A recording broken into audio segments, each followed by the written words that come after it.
Hi everyone. Thank you friends for joining. So friends, every day we do some wisdom sessions and also book reading sessions. So today we'll go with the book session. We are starting a new book this week and the book is Conversations with God by Neil Donald Walsh. This is a wonderful book, enlightening book, lot of answers and deeper and personal growth for transformation. This book is completely written as a question and answers when the author was going through a difficult phase in life. Like many of us, we ask, why me? Why this happened to me? And then he got answers from the God. And then he got an inspiration to write this book. So let's get into this. Let me share the slides. So friends, the book we are discussing is Conversation with God. This is the book one. In this series, there are up to 3 to 4 series in this Conversation with God, but we are going through the book one, and the author is Neil Donald Walsh. He's an American author, speaker. He usually led a simple life, but before becoming famous, he used to work in radio, public relations, and communication. And when he was going through difficult phases, he got the communication, and then he got an inspiration that whatever he was asking, right, it's not his personal problem, but many people can relate to that. And then he chose to write this book, and later this book became a very famous and popular book. So let's go to the chapter one today. So chapter one, in this chapter, we'll understand the communication with God, how the author started the communication, how it happened, and some of the, you know, wisdom about life, purpose, and inner truth.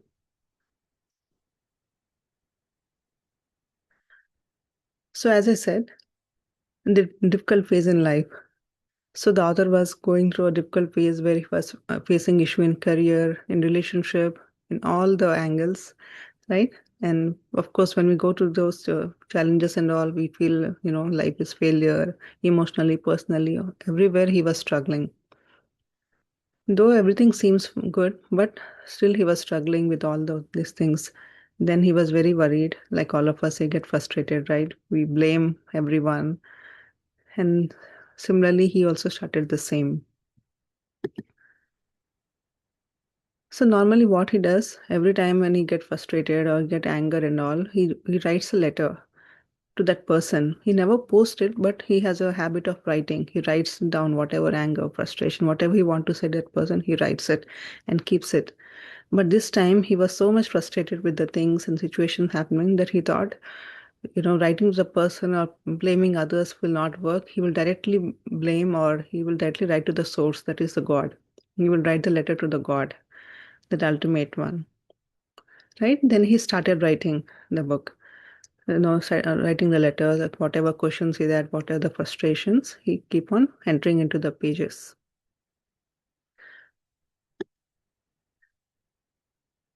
So he wrote the similar questions. Why is my life not working?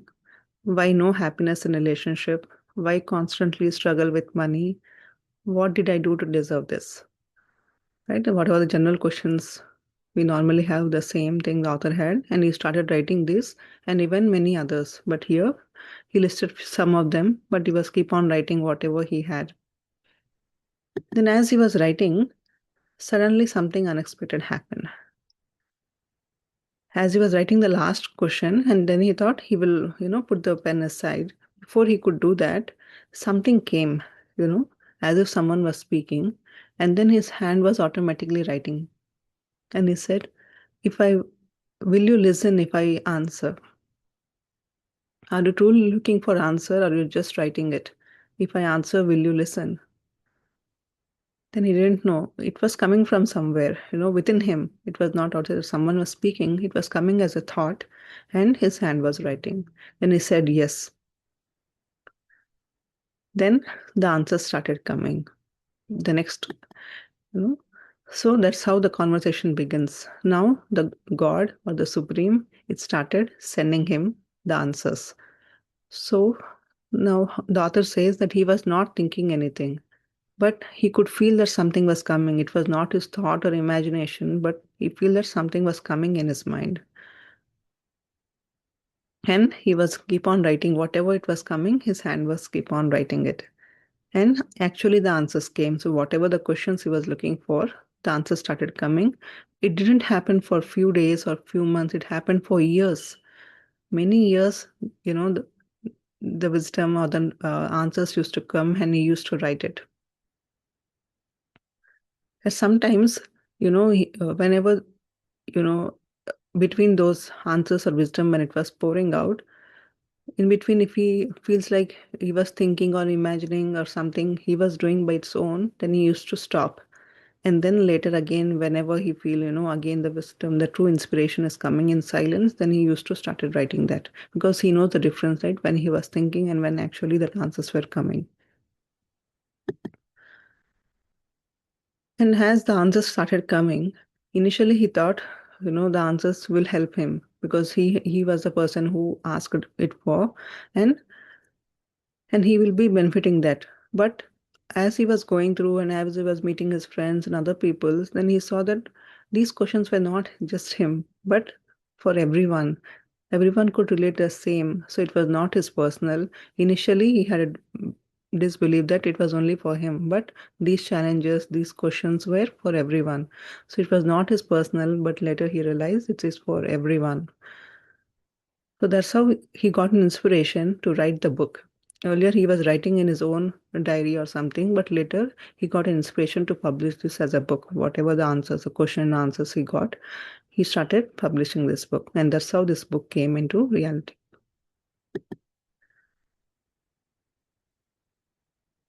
So, how does God communicate? Right? So, many times we say, you know, if God is communicating, right? Is it true? The first question is, does really God exist?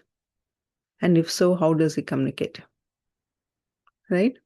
Then the answer is yes, God does communicate, but not like a general conversation or words. It is comes from deeper inner meaning or inner feeling.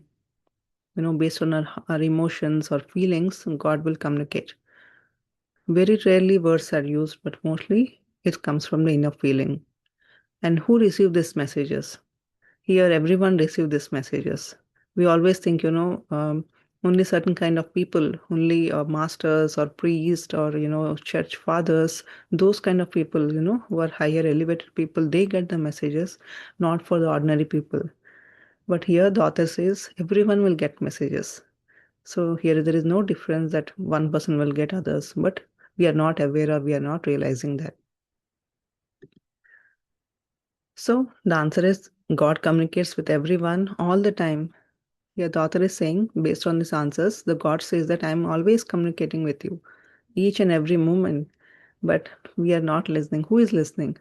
Only the person who are aware, who are conscious, they are listening. But others, they're unconscious. We are just ignoring those answers. So how does God communicate? Now, as we said, God communicates with true feelings, thoughts, experience, and words. So most of the time we have the feelings, right? We do about a person, place, things, we get a lot of feelings. But most of the time when we have, any kind of feeling, if there is no real feeling or deep, sense of it, then that is just we are thinking it. But if God answers or something from inner intuition that is coming, it comes very strong and there is no secondary, a confusion about it. Most of the time, if we get some feeling, we think, okay, is it real? It is not real. But when it comes from God or intuition, it comes very strong that we can easily identify when we can believe, we can trust that. It comes so strong and deep. And the same way the thoughts also. We think many thoughts, but sometimes randomly some ideas, some suggestions, something pops up. We think, okay, I'm not thinking from where does it come? It comes from the higher self or God, right? Those things comes up. And from experience also. Normally we do our daily jobs, our work and everything. We meet people, we experience a lot of things. But sometimes some situations, right? They keep on coming. We face issues or challenges. Things don't resolve. And multiple times we have to experience the same thing. That means there something is the situation or the person or something is trying to teach us.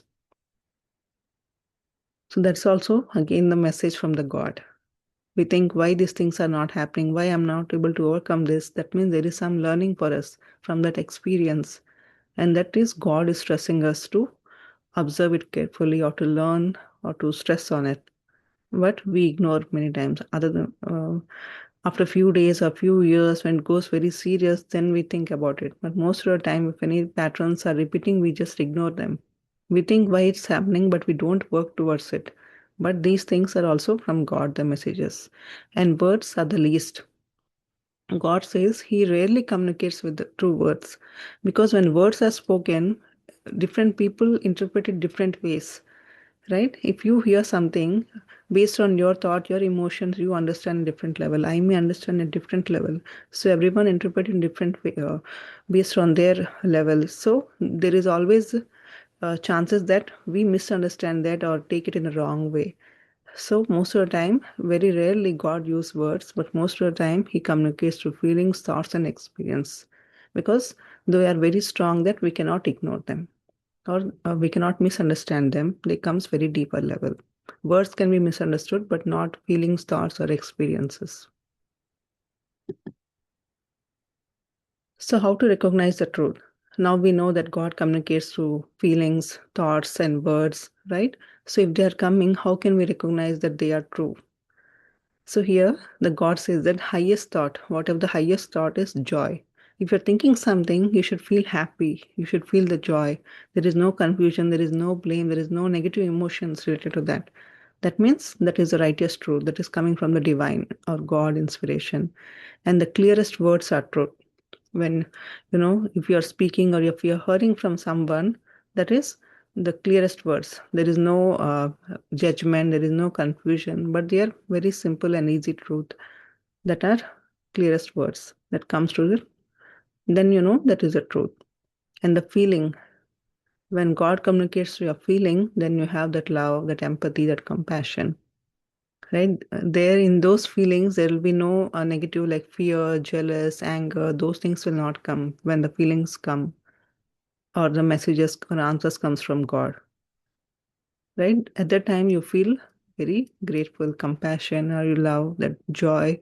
These kind of emotions comes. Then you can know that that is the highest truth that is coming from the divine inspiration, and we are not thinking or judging anything.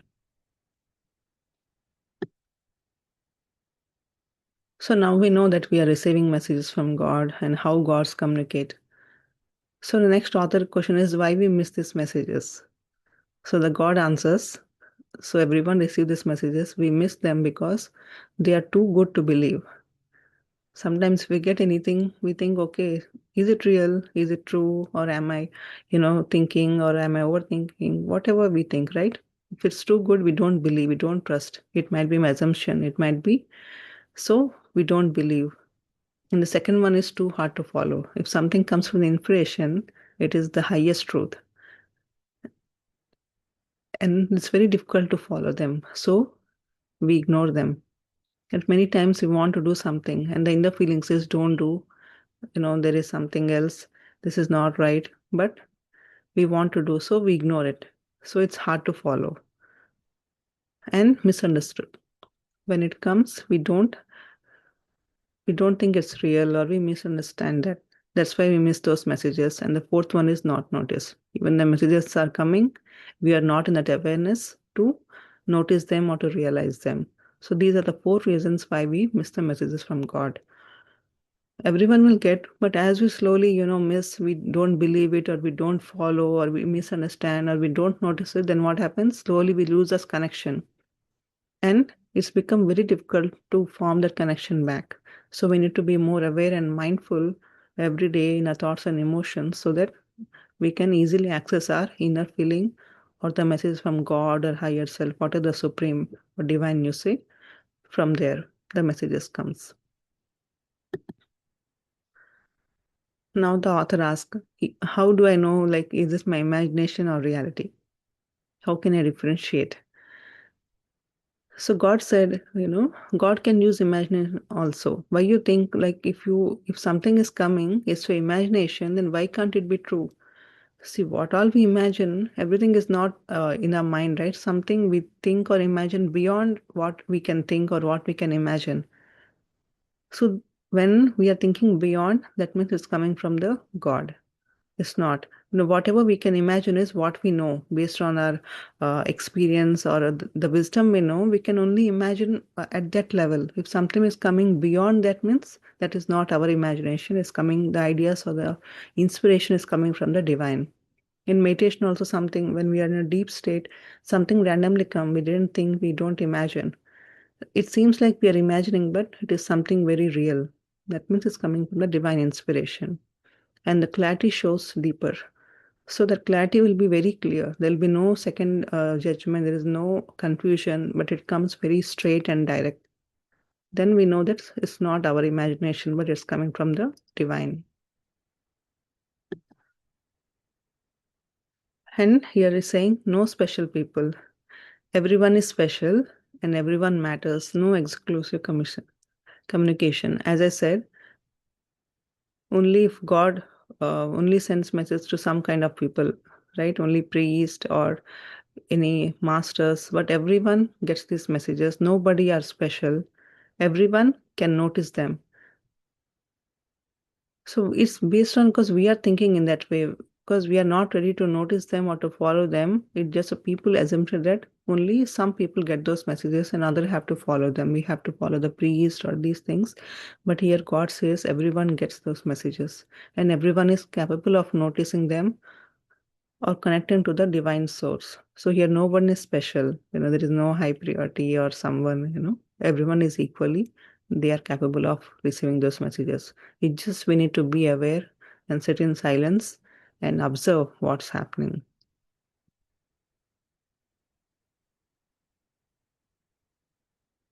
Here the God is saying why we don't listen.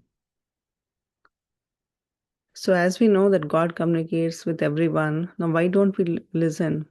The first thing is easier to follow others. See, if everyone is getting those answers, if we get answers, then we have to be mindful, right? We have to follow them. We cannot ignore. If we are getting something, then we feel more responsible. Then if we want to do anything, so we just, again, we need to be responsible. Okay, should I follow my heart or should I follow that guidance? If the guidance says according to you, that's fine. If it says opposite to you, then you again feel difficult or you don't like to trust it. That's why we don't listen the messages. That's why people started ignoring that, even though many of them they can feel or they can receive those messages because it's hard to trust or follow them. They started ignoring them to avoid the responsibility. When we say, we don't know, but others are receiving those messages. If priest or some other person says, then what happened? We think that, okay, if we want, we can listen to them. Otherwise, we'll skip them. But if something is coming directly from the source, we cannot skip, right? So we cannot avoid them because our inner feeling says, you should follow the God, you should follow, you should trust. So it will be very difficult for us. That's why people started ignoring them. And we only listen to other people, and according to our choice and comfortability, we try to follow or we try to ignore it. So because of these things, slowly we lost that communication. But now again, when we are coming to this meditation and being more mindful, then we are again forming this connection and connecting with the divine source or the universe or the God. We are forming that connection again and we can get that messages. And here the God also says, or the author as per, the answer he has received from God, that most of the time we are taught from since childhood that prayer means, we should ask God whatever we want. But here is saying that instead of asking, when we ask, it seems that lack. We are already confirming that we don't have those things. So prayer is not asking, but prayer is for gratitude. The more we express gratitude for whatever we have or what we want, then it will be created, it will be given to us. So don't ask, just be grateful. That is the best way of receiving anything from God or to manifest things. So most of the time we always, that's how we are learned or based on the situation, our environment, our surroundings, we always ask. That means we are referring to lack, that we don't have, we don't have, we don't have, give me this, give me that. That is not a prayer. The prayer is only being grateful, being gratitude for whatever we have. And then definitely will we start receiving whatever we need, or what is the right thing for us. And faith. So now the author says, okay, if we are, if if we be grateful and we know that it will come, what if I don't receive? I'm being grateful for everything that I have. What if I don't receive? Then the God says, your faith and trust is very important. Must believe deeply. See, outside words are not important. But inside, if you think, okay, I asked for this, but what if I don't get? I don't think I'll receive it. If you have any doubt or confusion, then you will not receive it. You should have that faith, the trust, and strong feeling, yes, that will happen. Yes, my prayers or my gratitude or my wish is being answered. If you have that faith, then fine. If you don't have that, then you are not attracting. You are only causing obstacles in your manifestation. So hidden thoughts create reality. So most of the time in outside we say, okay, yes, I'm very confident. I have that faith. I trust everything. But deep inside somewhere we have still some doubt or some confusion. We don't trust things properly. So we should start having developing that faith, the trust that things will happen. That is very important. And the free will. So God says, I don't control your life. You create your life, and He just supports us. He has given everything for us, whatever we need, and He just supports us whenever required. But it is our free will, whatever the choices we make or whatever the options we do, or everything we have the free will. We can choose the right thing or the wrong thing, or we can follow the answers, messages from God, or we can do with a free will. Right? God gives the complete freedom. But based on our actions, we face the consequences. So with free will, the consequences also comes, right? So based on our choices, things will happen. But we have the complete freedom. It's up to us what we want to follow and what choices we make in our life. The same way, right? The parents, they give, the kids everything, the toys and everything, and they just sit and observe them. If a child is riding a bicycle, they just support it from the back, but initially they may teach them how to ride it, but after a while they just support and stand at the back and the child rides it, right? So how the child turns or move forward based on it, he will drive properly. If he doesn't know how to turn, then he will fall, right? The choices and the free will is in our hand. So God never controls. So based on whatever choices we make, we'll be given the similar results in our life. So the God says for everything, we we humans are operating from the two core emotions. Whatever actions we do, that is love and fear. Everything is based on that. If you want, see, if we love a person, and if you want to do something for us, it's because we love them. And again, fear also, right? When love is there, fear also will be there. If we love someone, then we also fear. What if they leave us? What if they don't talk to us, or they're giving someone else the importance, anything in life, right? If we love our job, then again fear comes, what if I lose this job?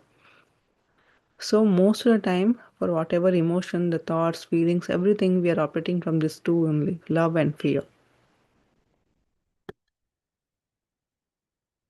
So here it says fear versus love. So fear contracts us, it holds us back.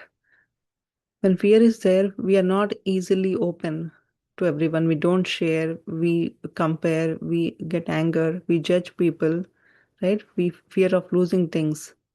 But when love is there, we expand. We can easily share things with others. We are open. We don't hold anything, right? And love always says, be yourself, be true. And fear always says, what if I lose? It always operates from the lack situations. And why fear dominates, right? Based on our surroundings or situations, the fear of society, the fear of failure, and everything. Not love. When we don't have the proper love, then the fear dominates. When you don't have the right emotion, the right compassion, then the fear comes. If you don't have the trust also, when a life is going good, many people just fear, what if I lose this job? What if, the rain comes, the storm comes, anything, they just fear, keep on fear because they don't have the trust. or love on the divine or in the nature. So it's very important that what kind of emotions we are developing. Are we operating from love or fear? Many times we think, right, when we love someone, our kids or any, anyone from the family also, we take care of so much. We want them to make the right decision. We always keep on saying them, do this, don't do that. We think that we are doing it from love, but again, it's from fear. What if they, fail? What if they do wrong? So we are always, most of the time, we are operating from fear, but we think we are doing out of love. So it's very important. This very subtle point, border is there, but still we need to be more mindful that we always be in our limits, right? And always recheck ourselves that which emotion we are operating from.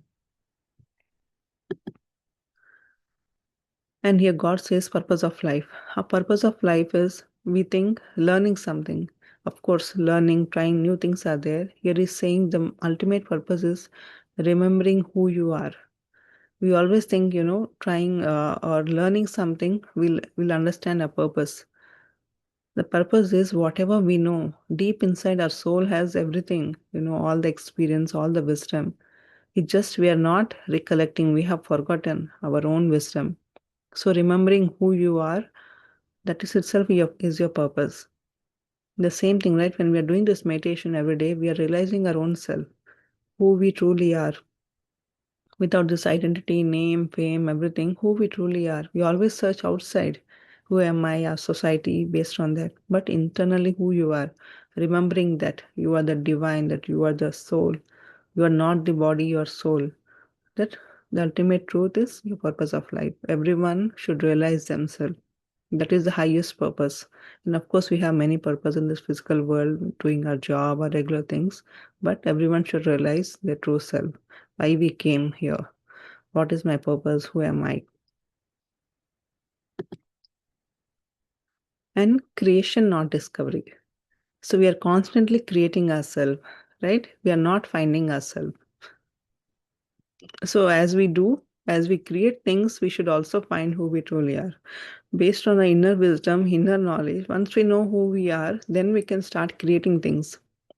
If you don't realize yourself, whatever you do outside, right, it will not align to your purpose because you don't know who you truly are. What is your purpose? Why you came here? If you know that, then everything, your thoughts, actions, everything will align properly. Until then, we try many different things. We go here and there, but we cannot get that satisfaction. We cannot get that answers. We don't get that understanding.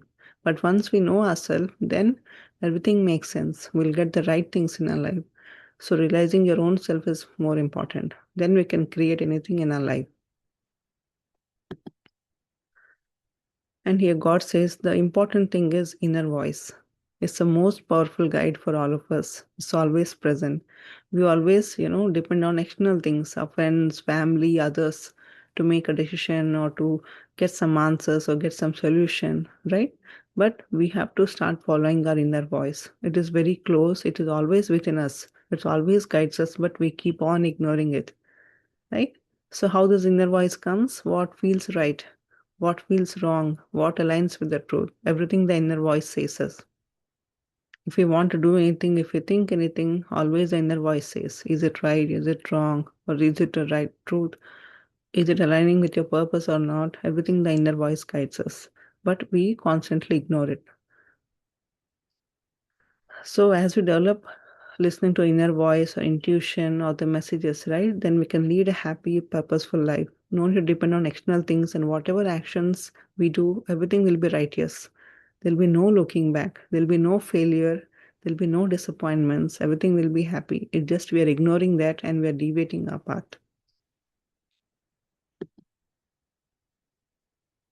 So friends, the key takeaways from this chapter one from the book is listen within. Listen to your inner voice, listen to your awareness, listen to that gut feeling, which is coming from the divine source. And always choose love, not fear. Whatever your actions, your thoughts, emotions you do, always do it from love. And trust your experience. Whatever we are doing, right, we are gaining that experience. We are learning something. This always helps us. And create consciously. every moment we create something or the other. But the more conscious we are, we create the right things. Unconsciously, we may think negative things and we create those things. So it will be more mindful. When we are mindful, when we are conscious, then we create the right things for us. We'll be more aware what we are thinking, what we are feeling. So we'll attract the similar situations in our life. And some of the reflection points to reflect upon from this chapter. What am I choosing, love or fear? Just reflect on yourself. Am I listening to my inner voice? How often you listen to inner voice or ignore, or you think I never get any inner voice or inner suggestions or gut feeling or intuitions? What am I creating right now? In your current life or day-to-day life, what you're creating, how you're, creating things out of love, out of fear, or consciously or unconsciously, how you're creating things. Just reflect upon. So these are some of the reflections and key points that we learned from today's chapter. But as we move forward into the next chapters, there'll be a lot of more questions and answers, very, helping us in a day-to-day life. And this conversation with God, there is a book for teens also. If someone youth, right, how they should lead their life, how they can make a better relationship with their parents. So everything is be given. So try to read this book as much as possible or attend these sessions where we'll gain more and more wisdom. So thank you, friends. I hope this was helpful. The overview or summary of this chapter. If anyone has any questions, you can unmute yourself. I know we're already past 10 minutes, or we can go into the meditation.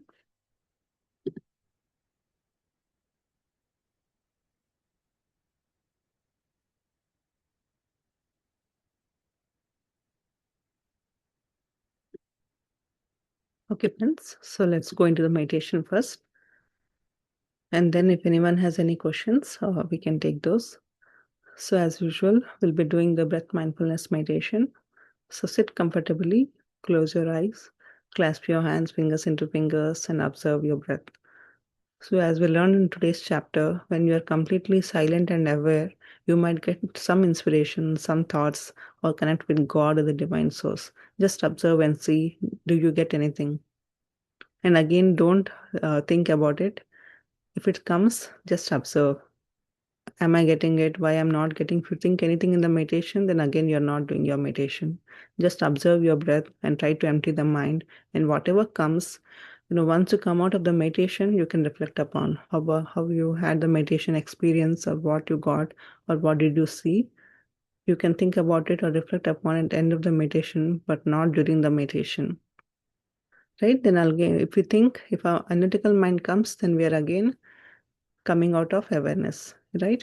We are not in the deep state. We are again thinking. Our mind is constantly working. So our goal is to empty the mind. Just drop your mind completely. Be in that awareness. Be as an observer.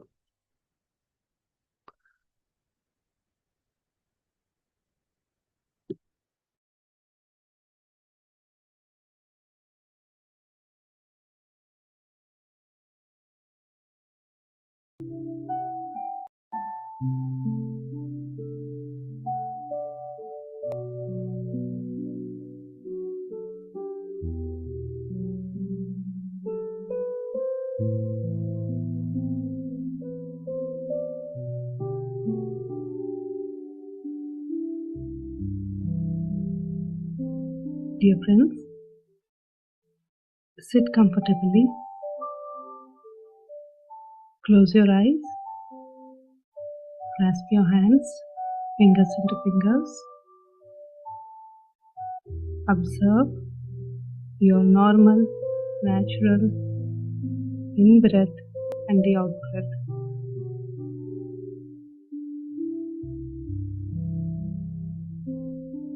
Don't forcefully inhale or exhale. Just observe the breath. As you observe the breath, our mind becomes empty.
Just be with your breath, dear friends. Let thoughts come and go. Don't get attached to it. Don't get carried by your thoughts. Whenever you realize you're in thoughts, bring your attention back to the breath.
This time we are spending for our own self.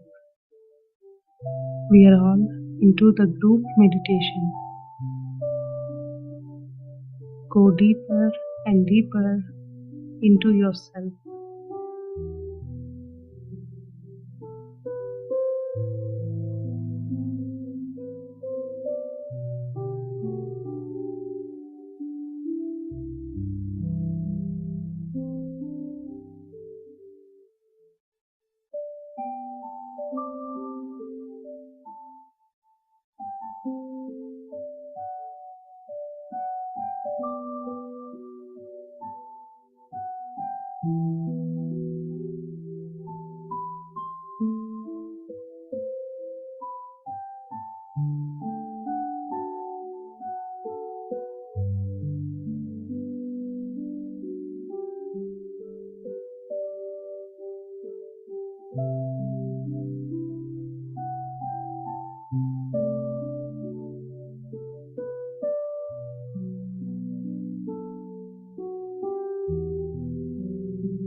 Come back to your body, dear friends.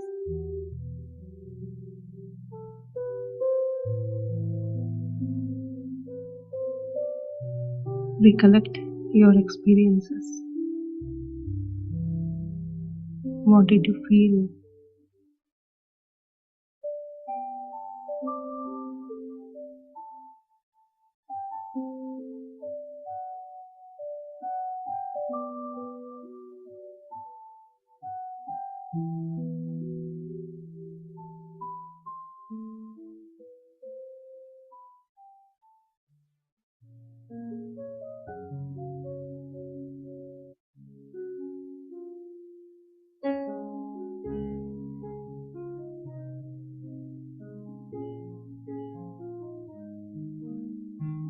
Friends, at this moment express gratitude.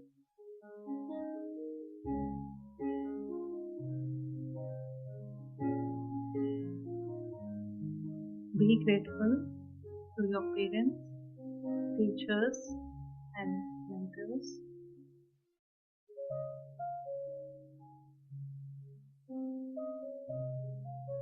Be grateful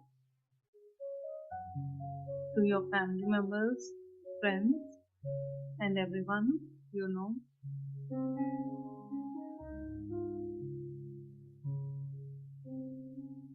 Be grateful to plants, animals, and Mother Nature.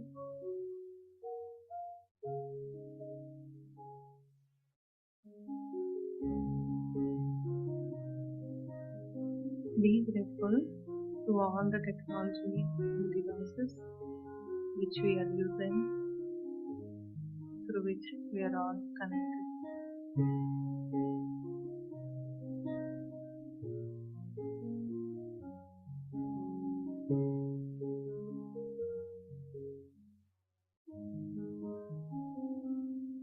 Elevate yourself with this feeling of love and compassion and feeling of oneness with each and every one.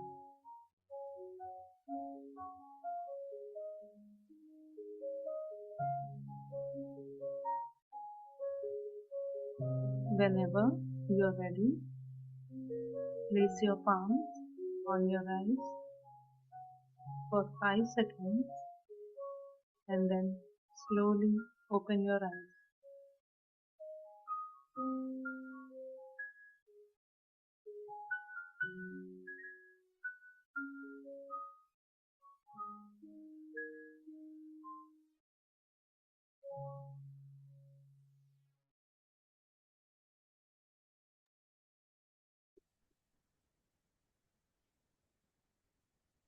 Welcome back, friends.